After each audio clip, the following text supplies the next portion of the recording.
और ये पता क्यों भूल गए? हर समय दिमाग में एक चीज है, हर समय ये होगा तो खुश हो जाऊंगा, ये हो जाए फिर मैं। एक्चुअल हम पता क्या कर रहे हैं, हम अपनी खुशी को पोस्टपोन कर रहे हैं। जब आप किसी चीज को पहली बार पोस्टपोन करते हो तो वो पोस्टपोन हो जाती है, जब दूसरी बार करते हो फिर वो पोस्टपोन हो जाती है, जब 10वीं बार करते हो तो फिर आपको वो पोस्टपोन करने की आदत पड़ जाती है।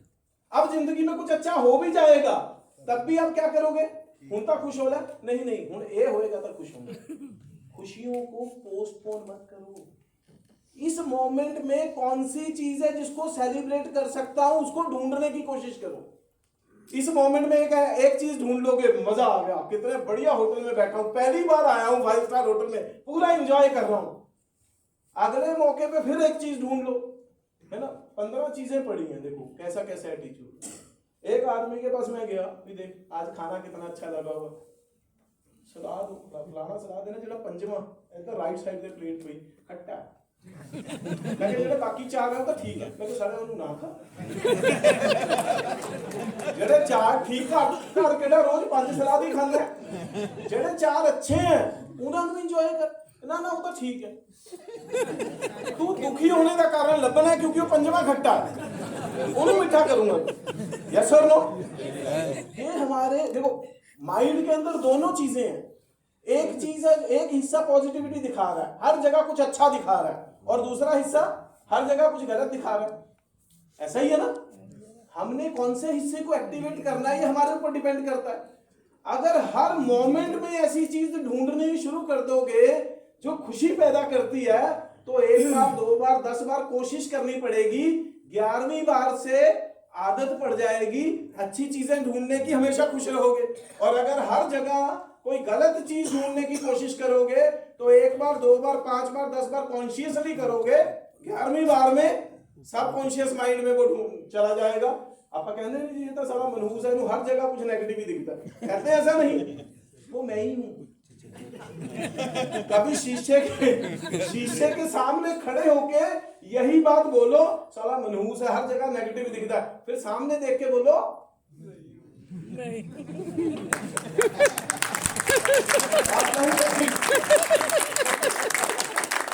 इसके अंदर खुश हो गए, यही है।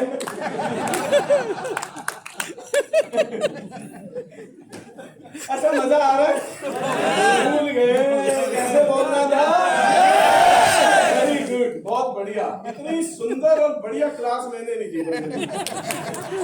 पहली बार में मान मून जाते हैं।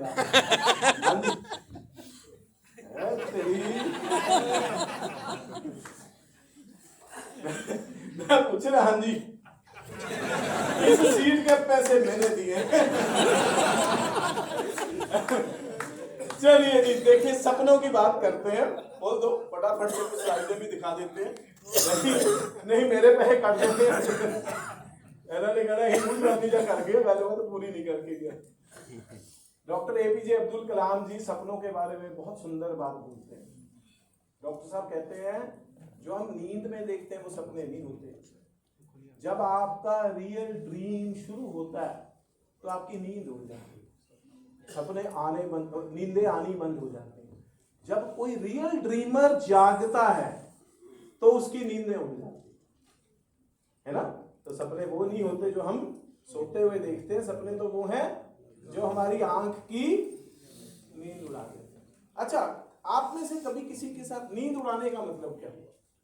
कभी किसी के साथ ऐसा हुआ कि आप फ्लो में हैं, आपके दिमाग में एक फितूर चढ़ गया और आपको घर वालों ने, आसपास वालों ने बोलना, तेरे को तो सारा दिन यही नजर आता है, तन्नू नहीं कुछ और सुझता, तन तो सिर्फ यही दिखता है। वो कोई भी बात करे आप वहीं पे आते हो। जैसे 17-18 साल की उम्र में एक खुमार चढ़ता, जो किशोरावस्था होती है, टीनेजर्स, है ना।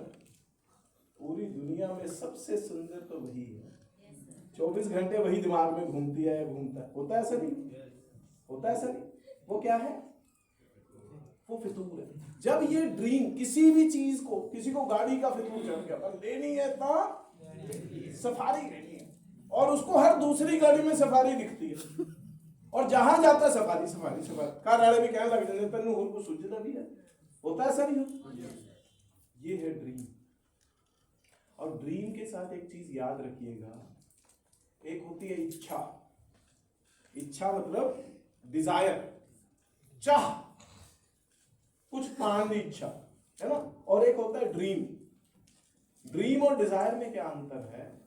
डिजायर का मतलब है जब आपने करना कुछ नहीं, उसके साथ कोई एक्शन प्लान नहीं है, बस ये मिल जाए। हे ईश्वर मेरी शादी इससे हो जाए, ये क्या है? डिजायर। लेकिन मैं एफर्ट कोई नहीं करने, साइकिल स्कूटर ते गेड़े भी नहीं मारने, प्रपोज भी नहीं करना, उन्हें इंप्रेस करने की कोशिश भी नहीं करनी। फिर क्या है? घर बैठे इच्छा करी करना। इच्छा पूरी हो भी सकती है, नहीं भी हो सकती। इच्छा क्या है? कुदरत पे डिपेंड है। ड्रीम क्या है? उसके साथ एक्शन प्लान होगा। ऐसे नाल ब्याह करा के ही रहूंगा, आज नखरे मारना, एक दिन तेनू मेरी होना, ਉਹਦੇ ਵਾਸਤੇ क्या कर रहे हैं? मैं ਇਹਨੂੰ दिखता रहा, कुछ ਇਹਦੇ ਵਾਸਤੇ चंगा करा, हौली हौली ਦੇ मन 'ਚ जगह बनावा। ये क्या हो रहा है? Action plan. जब भी आपका डिजायर विद एक्शन प्लान होगा तो फिर वो ड्रीम बन जाए। और ड्रीम और डिजायर में फर्क क्या है?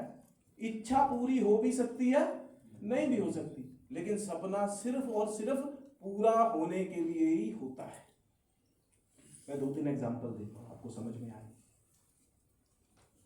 धीरू भाई अंबानी एक आम अध्यापक के घर पे पैदा हुआ, आम नॉर्मल से टीचर के घर।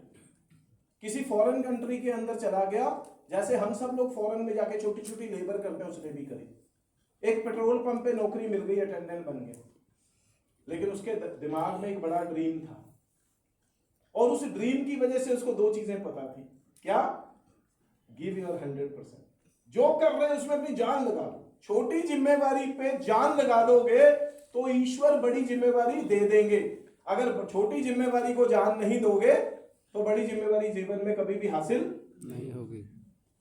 वही हुआ जब उसको उसके मालिकों ने देखो ये तो बहुत अच्छा काम करता है, छोटे से पोस्ट पे इतना बढ़िया काम करता है, उसके मालिक ने बुलाया, चल इधर आ, तेरे काम से हम बहुत खुश हैं, तेरे को प्रमोशन देते हैं, आज से तू टीम लीडर है, तेरी सैलरी भी डबल कर दी।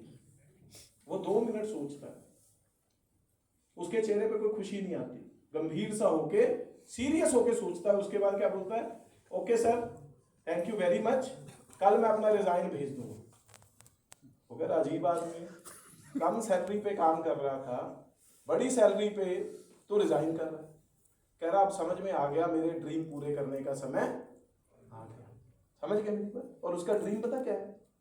एक पेट्रोल पंप पे पेट्रोल डालने वाला लड़का, उसका ज्यादा से ज्यादा ड्रीम क्या होगा? कि इस पेट्रोल पंप का मैनेजर बनूंगा। अगर इससे ज्यादा बड़ा होगा तो एक दिन ऐसा पेट्रोल पंप मेरा, मैं मालिक बनूंगा। लेकिन उस आदमी का, बच्चे का ड्रीम क्या है?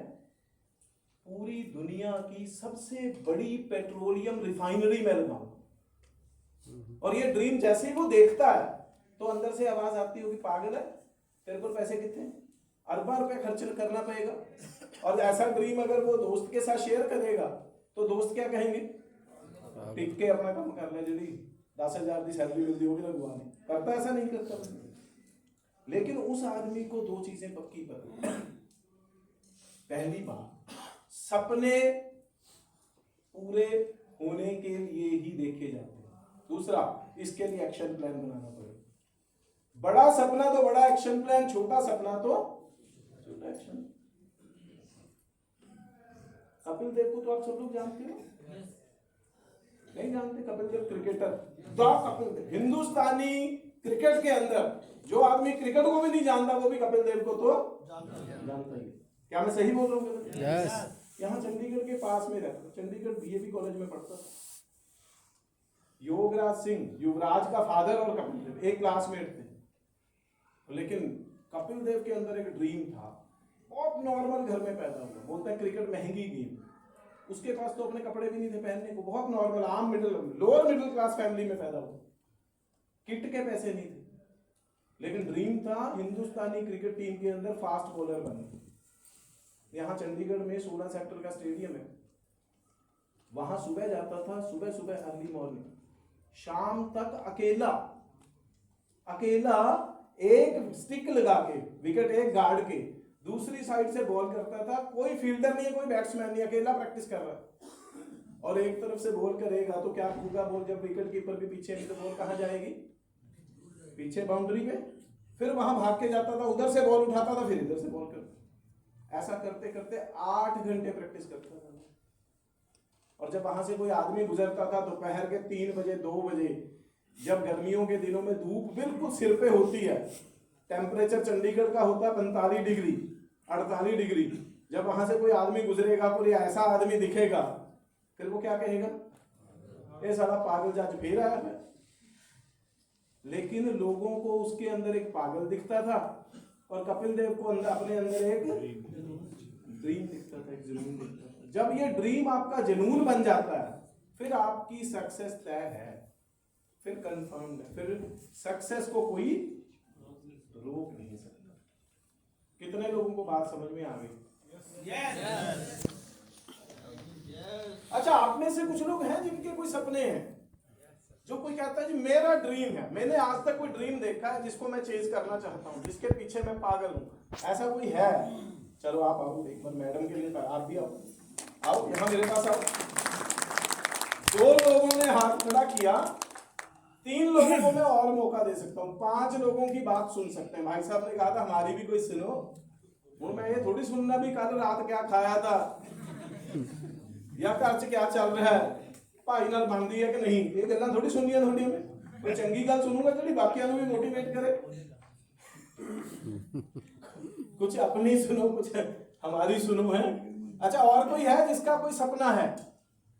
आओ जी, आजो ऐना क्यों घबरा के खड़ा कर रहे हैं? सब ड्रीमर जो होता है ना, देखो एक चीज और बोलता हूं, जो हाई ड्रीमर होता है ना, उसमें एक क्वालिटी होती है इनबिल्ट। हाई ड्रीमर जो होता है, हाई ड्रीमर, ध्यान से सुनना मेरी बात, हाई ड्रीमर दलेर होता है, निर्भीक होता है, बेडर होता है, फियरलेस होता है, उसको डर नहीं लगता। जो आदमी कहता है यार मन्नू लोग क्या कहेंगे, वो ड्रीमर है ही नहीं। ड्रीमर कौन है? जो डरता डरता नहीं। और दुनिया में ह्यूमन लाइफ में सबसे बड़ा डर क्या है? ह्यूमन लाइफ में सबसे बड़ा डर जो है वो फेल होने का डर है। मुंह चो निकल गई गल, कल गल ना बनी ता, ये जो फेल होने का डर है, ये सबसे बड़ा डर है। जिस आदमी में फेल होने का डर है और वो उस डर को खत्म नहीं कर रहा, वो हाई ड्रीमर हो ही नहीं सकता, वो कहीं पहुंच ही नहीं सकता।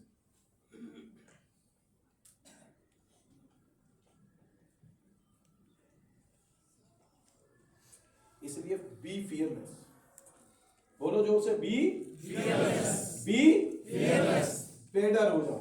निडर क्या फर्क पड़ता है?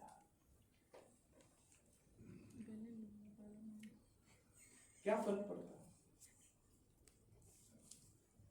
हिंदुस्तान का और विशेष तौर पर पंजाब का आजादी के आंदोलन का सबसे बड़ा हीरो,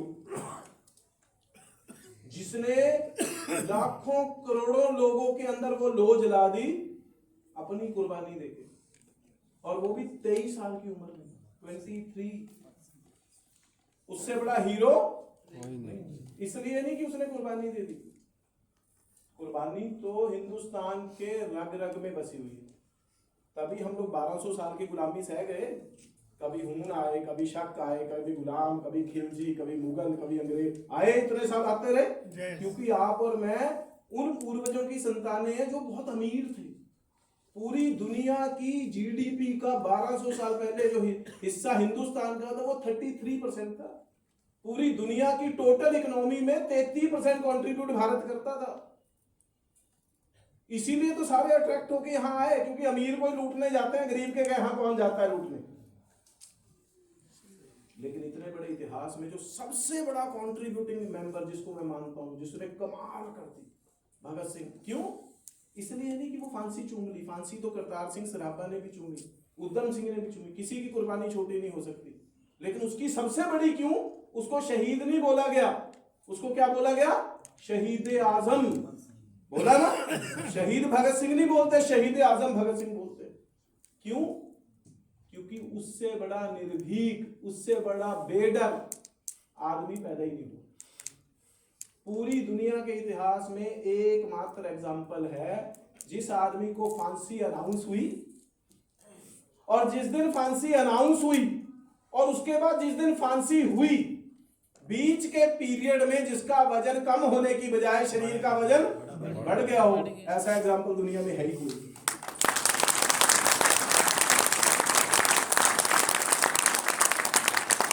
ये कोई डरपोक आदमी कर सकता है ऐसा? वजन बढ़ना तो स्वाभाविक है, कम होना भी स्वाभाविक है। ऊपर से शो कर सकता, मनु नहीं डर लग रहा, मनु नहीं कर सकता है, लेकिन जो जिसका वजन बढ़ेगा वो तो वही होगा जिसको अंदर से भी डर। और 23 साल का लड़का 23, उसमें इतनी मैच्योरिटी। ये जीवन तो आना जाना है, जैसे कपड़े बदलते हैं ऐसे शरीर का चोला बदलते हैं, फिर आ जाएंगे। और इस पे विश्वास भी करता है पूरी तरह, तभी तो शरीर एकदम छोड़ के चला गया बिना डरे। तो हाई ड्रीमर आदमी नहीं होता। और जो आदमी बोलने से, लोगों के बीच में हाथ खड़ा करने से डर जाए, वो हाई ड्रीमर कैसे हो सकता है? आप लोगों को अपने 2-3 सपने जो भी, या एक आधा सपना जो भी आपने सोचा, बिना डरे डिक्लेयर करते हुए, जैसे भगत सिंह जी बोलते थे ना, है ना, पूरी अंग्रेज सरकार को उन्होंने वहां कोर्ट के अंदर हिला के रख दिया अपने भाषणों से। जब कोर्ट में दलीलें हो रही थी तो उनके मन में यह डर नहीं था, पूरी दुनिया की सबसे सक्षम पावरफुल कंट्री की सरकार यहाँ है, हम लोग इनका मुकाबला कैसे करेंगे, ये डर नहीं था उनके अंदर उस समय पे। आज आप बात कर सकते हो एक आजाद मुल्क में, जिस समय पे वंदे मातरम कहने पे आपको फांसी हो सकती है, जेल में डाला जा सकता है। वंदे मातरम मतलब इस धरती को प्रणाम करता हूं, अपनी मातृभूमि को प्रणाम करने वास्ते भी थानू परमिशन नहीं है। उस समय पे अगर भगत सिंह जैसा आदमी इतनी बड़ी अंग्रेज हुकूमत को हिला सकता है, एक हाई ड्रीम के सामने, क्या हमारे दिलो दिमाग में आजादी के लच्छे हैं, हमें पागल ही रहने दो। क्योंकि हाई ड्रीमर को पागल तो हमेशा बोला गया। जब धीरू भाई अंबानी अपनी फाइनेंशियल फ्रीडम की लड़ाई लड़ रहा था, उसको भी पागल बोला गया। जब भगत सिंह हमारी आजादी की लड़ाई लड़ रहे थे, उनको भी पागल बोला गया। जब महात्मा गांधी को धक्का दिया गया और वो वहां से छोड़ के यहाँ आए और बोला अंग्रेजों तुम्हें भारत से धक्का दूंगा, उनको भी पागल बोला गया। तो पागल तो हर हाई आदमी को बोला जाता है, और जिसको बिल्कुल पागल बोला ना जाए, इस चीज की फिक्र है, वो हाई ड्रीमर नहीं हो सकता।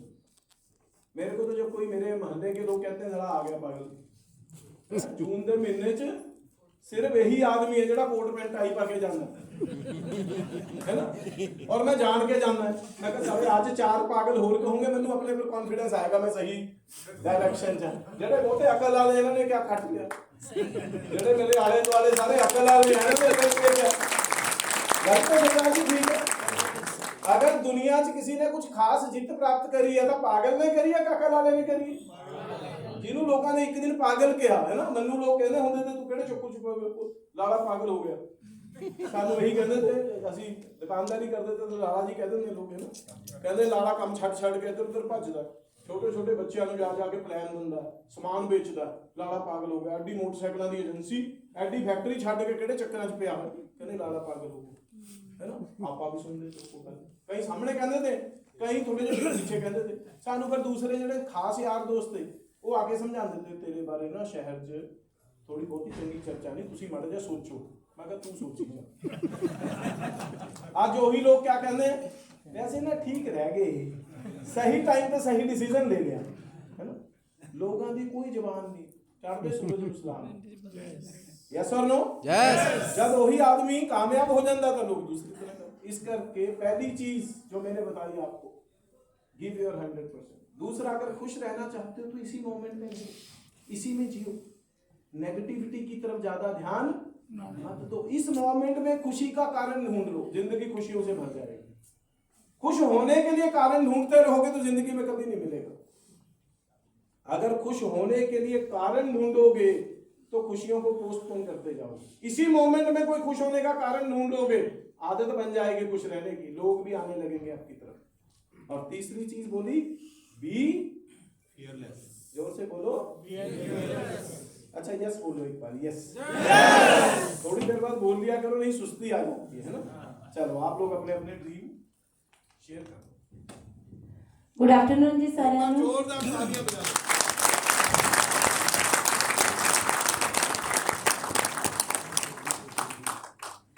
गुड आफ्टरनून जी सारिਆਂ ਨੂੰ। And thank you so much sir mike देने के लिए। तो मैं ना शुरू से थोड़ी जिद्दी टाइप की रही हूँ, जो मतलब मेरे को जिस काम के लिए रोका गया मैंने वही किया। मुझे रोका गया कॉलेज नहीं जाना, मैं कॉलेज गई। लव मैरिज नहीं करनी, हमारे में किसी की लव मैरिज नहीं हुई थी, तो मुझे गौरव चाहिए था, मैंने गौरव लेके छोड़ा। ठीक है, तो उसके बाद मुझे भगवान जी ने बेटा दिया, गवर्नमेंट जॉब दी, मैंने बीमर भी चलाई है। ठीक है ना, मतलब बोलने को बोलूं तो वो सब मिला जो मैं सोचती रहती थी। जब मेरी लव मैरिज हुई है तो इस चीज के लिए इस चीज के साथ मेरा एक इंसिडेंस मैच करता है। मैंने अपने पापा को बोला कि मेरे को रात को नींद नहीं आती। ठीक है ना, तो वो बोलते हैं कि सोचती होएगी कुछ, तो मैं बोलूँ उसका सोल्यूशन निकाल के दो। मैं अपने पापा के बहुत क्लोज हूँ, मेरे पापा मेरे एक टाइप के फ्रेंड ही हैं। तो बोलते हैं जो सोचती है उसको कर ले, जो सोच रही है जिसकी वजह से नींद नहीं आ रही वो कर ले। तो मैंने गौरव को लाके उनके सामने बैठा दिया कि इसकी वजह से नींद नहीं आती है। ठीक है, तो उसके लिए इस टाइप से मैंने पापा को एग्री कर लिया था लव मैरिज के लिए। मैंने ग्रेजुएशन किया, फिर अपना मैनेजमेंट का कोर्स किया, करते करते बेटे के बाद ही मुझे जॉब मिला। अभी मुझे सिर्फ इतना चाहिए कि जब भी मैं इधर से जाऊं, मेरे पापा की वजह से मुझे जाना गया, मेरे हस्बैंड की वजह से मुझे जाना गया। मैं हर एक लड़की को बोलूंगी, मैं अपने लिए नहीं बोलूंगी, कि जब भी मैं इधर से जाऊं तो मुझे मेरी वजह से जाना जाए।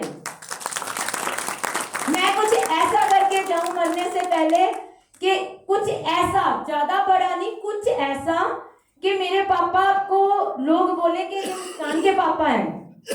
ठीक है ना, तो अभी तो सब बोलते हैं कि कामरेड सुखदेव की बेटी है, बोलते हैं, सच्ची में बोलते हैं। मेरी मम्मा की शक्ल देख के बोलते हैं ये तो रजिंदर की बेटी है, इसकी शक्ल उसके साथ मैच करती है। तो मैं सर इतना चाहती हूँ कि जब भी मैं इस दुनिया से जाऊं तो लोग मुझे मेरी वजह से जाने, मेरे नाम के साथ जाने। Thank you so much. किसकी टीम में है भाई ये? ਤੁਹਾਨੂੰ ਇੱਕ ਵਧੀਆ स्पीकर मिल गया ਤੁਹਾਡੀ टीम में, और मेरी रोजी रोटी पे खतरा आ गया। अपना ड्रीम शेयर करो और अपना नाम भी बताओ। नमस्कार सर, सभी को सत श्री अकाल। जय हिंद। सर मेरा ड्रीम छोटा सा ही है।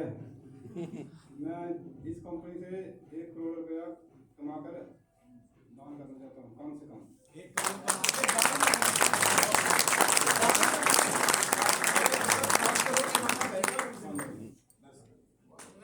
वो कह रहे 1 करोड़ दान करना तो रास्ता कमाना ही पड़ेगा, छोटा नहीं ड्रीम। और मैं अपने परिवार के सभी को इस कंपनी में इन्वॉल्व करना चाहता हूँ। ਜਾਓ ਪਰਿਵਾਰ ਤੇ ਇਹ ਵਾਲਾ ਡ੍ਰੀਮ ਤਾਂ ਤੁਹਾਨੂੰ ਪਹਿਲੇ ਦਿਨ ਹੀ ਸਾਕਾਰ ਹੋ ਗਿਆ। ਫੌਜੀ ਰਿਟਾਇਰਮੈਂਟ ਪੈਸੇ ਦੀ ਇਸ ਕਰਕੇ ਨਾ ਮੈਂ ਸਮਝ ਗਿਆ, ਇੱਕ ਵਾਰ ਪਰਿਵਾਰ ਚ ਘੁੰਮ ਕੇ ਆਓ, ਦੇਖੋ ਫਿਰ ਉਹ ਕਿਹੜੇ ਭੋ ਵਿਕਦੀ ਹੈ। मेरे पिता भी आर्मी में थे और मेरा बेटा आर्मी में है। और मैं जी साहब कमाल है ਤੁਹਾਨੂੰ। मैं इसे हाँ जी फौजी चलाता हूँ। अच्छा अच्छा, ਤੁਹਾਡੇ पिता जी फौजी? हाँ जी, मेरे बेटा भी फौजी। तो एक बार ताली दा बजाओ। अच्छा अच्छा, हमने भी कोशिश पूरी की थी आर्मी में भर्ती होने के लिए। ये देश सेवा के लिए मिला हुआ है ना, ये बहुत बढ़िया मौका मिला हुआ है। बहुत अच्छा। केड़ा पिंड है ਤੁਹਾਡਾ? हिमाचल प्रदेश राजा का तालाब। अच्छा, देखे नहीं गए ਤੁਸੀਂ ਮੈਨੂੰ ਉੱਥੇ ਲੈ ਕੇ ਜਾਣਾ। पर हम कोशिश करेंगे जितनी भी धरती हो जय मुक्त करेंगे। और बहुत अच्छा, बहुत अच्छा।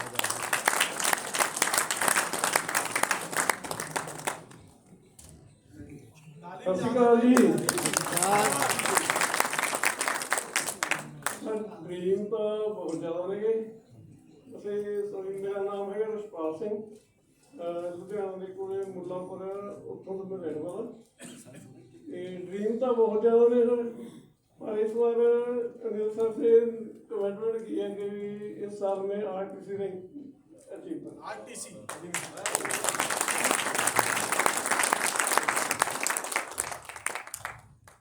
सारे राम राम जी। पहली गल सारे दस्या सीगा मैं थाईलैंड जा रहा हूँ।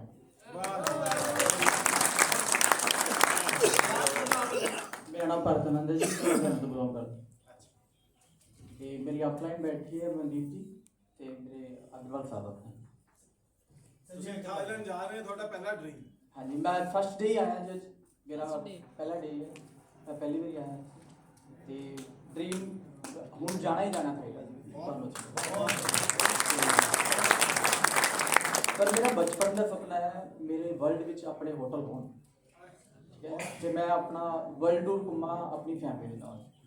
बहुत अच्छा। Thank you. भरत जी, देखो भरत जी का मेरे को सबसे अच्छी चीज क्या नजर आई, आपके लिए ना सबसे इंपॉर्टेंट चीज क्या है, वो है आपकी बॉडी लैंग्वेज। क्योंकि आपकी बॉडी शब्दों के बगैर अपने आप को एक्सप्रेस करती है। कैसे एक्सप्रेस करती है? जो आपके अंदर चल रहा है वो आपकी बॉडी लैंग्वेज से शो होता है। उन्होंने ये नहीं बोला मेरा पहला ड्रीम है मैं थाईलैंड अचीव करूं, उन्होंने ये नहीं बोला। उन्होंने क्या बोला? थाईलैंड जा रहा हूं। ये बॉडी लैंग्वेज से समझ आता है, उसको आदमी को कोई रोक नहीं सकता।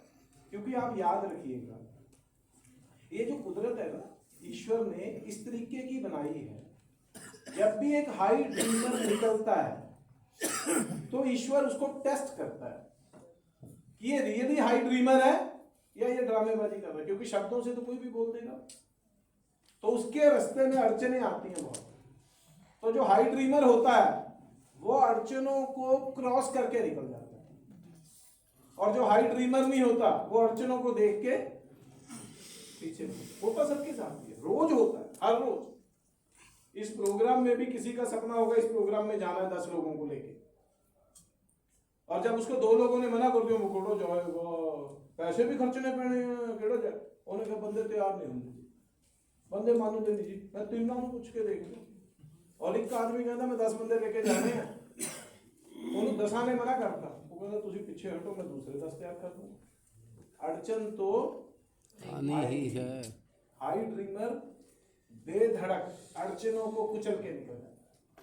दोनों में से एक ही कुचलेगा ना, या तो अड़चन मुझे कुचल देगी या मैं अड़चन को कुचल दूंगा। एटीट्यूड ही आपका है, सिंपल है। दोनों में तो एक तो कुचलेगा, या तो कुचले जाओ या कुचल के निकल जाओ। यस बोलो, यस यस, वेरी गुड। चलो थोड़ा सा आगे बढ़ाते हैं सेशन, खोल दो।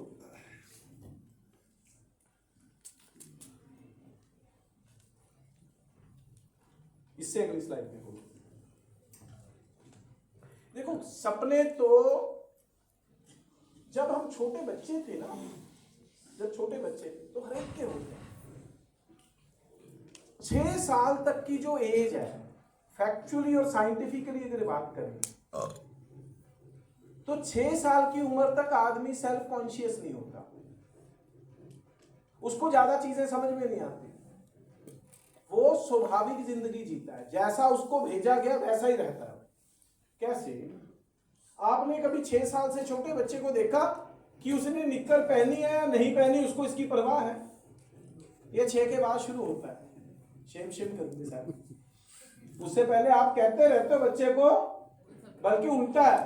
मेरा भांजा, उसका छोटा बेटा 3 साल का है, जैसे ही वो अपना डायपर ज्यादा गीला कर लेता है, उसकी माँ बदलने आती है तो वो आराम से उतरवा लेता है, लेकिन जैसे ही पहनाने लगती है तो वो भाग जाए।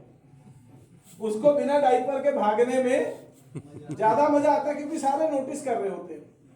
क्यों? छोटा बच्चा जब नंगा भागेगा तो सारे छेड़ते हैं उसको, उसमें उसको मजा आता है। क्यों? क्योंकि उसको अभी तक सेल्फ कॉन्शियसनेस नहीं है, उसको समझ नहीं है कि ये बात अच्छी है या बुरी है।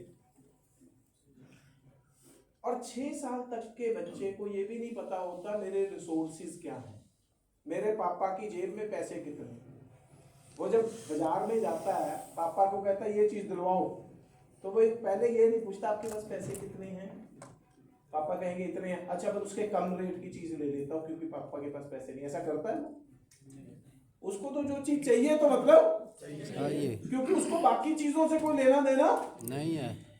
जैसे ही 6 से थोड़ा सा बड़ा हुआ, अब उसको हम समझाने लगते हैं क्या ये गलत है, ऐसा नहीं करना, ये ठीक है, ऐसा करना है। ये हर रोज हम उसको इंस्ट्रक्ट करते करते करते करते करते करते एक दिन वो बड़ा हो जाता है मेरे और आपके जैसा, और हम कहते हैं ये बड़ा समझदार है। हम समझदार किसको मानते हैं? जो सारी सोसाइटी के अनुसार चलता है उसको समझदार मानते हैं। ईश्वर ने जब हमें पैदा किया, ह्यूमन लाइफ दी, इंसान का चोला दिया, तो जीतने के लिए पैदा किया, जीतने के लिए। अगर वो हारने के लिए पैदा करता तो इंसान का चोला ना देता, फिर कोई जानवर बना देता। इंसान जीतने के लिए पैदा हुआ। इसका सबसे बड़ा एग्जांपल बताऊं क्या है? एक भी ऐसा गुण जो सर्वश्रेष्ठ बनाता हो वो इंसान को नहीं दिया। सबसे तेज भागना इंसान के बस में नहीं, उससे ज्यादा तेज भागने के लिए टाइगर है, ओर्स है, भागेंगे। इंसान मुकाबला कर सकता है उनका? नहीं। शारीरिक बल में हाथी और इंसान का मुकाबला हो सकता है? सबसे अच्छा स्विमर क्या इंसान बन सकता है? उससे ज्यादा अच्छे स्विमर जो जब उसी में रहते हैं पानी में, व्हेल मछलियां, दुनिया भर की मछलियां इंसान से ज्यादा तेज स्विम कर सकती हैं, लगातार कर सकती हैं। इंसान को ताकत नहीं दी आसमान में उड़ने की, लेकिन ऐसे हजारों परिंदे बना दिए जो सुबह शाम उड़ सकते हैं, आकाश की बुलंदियों को छू सकते हैं। क्या मैं सही बोल रहा हूं? लेकिन इंसान को एक चीज दी, जीतने की भावना। वो हर चीज में सर्वश्रेष्ठ हो गया। इंसान उड़ नहीं सकता, लेकिन ऐसी मशीन उसने बना ली जिससे उड़ने वाले किसी भी प्राणी से ज्यादा तेज उड़ सकता है। इंसान तैर नहीं सकता, लेकिन ऐसी मशीन उसने तैयार कर ली, सागर में रहने वाले किसी भी प्राणी से ज्यादा तेज वो स्विम कर सकता है, ज्यादा तेज वो मूव कर सकता है। इंसान भाग नहीं सकता एक स्पीड से ज्यादा, लेकिन उसने ऐसी चीजें बना ली, कोई घोड़ा, कोई टाइगर उसकी स्पीड को मैच नहीं कर सकता। क्या मैं सही बोल रहा हूं? इंसान को जीतने की भावना है। जीतने का मतलब है हर एक को पछाड़ सके। लेकिन जैसे इंसान बड़ा होता गया, क्योंकि कम्युनिटी में ज्यादा लोग अपने माइंड के उस हिस्से को इस्तेमाल करते हैं जो उनको हारना सिखाता है, और मेजोरिटी ऐसे लोगों की है, तो उन्हीं के बीच में रह के इंसान वैसे ही हो। वो कहानी नहीं सुनाते कि एक बाज का अंडा एक मुर्गी के दड़बे में गिर गया।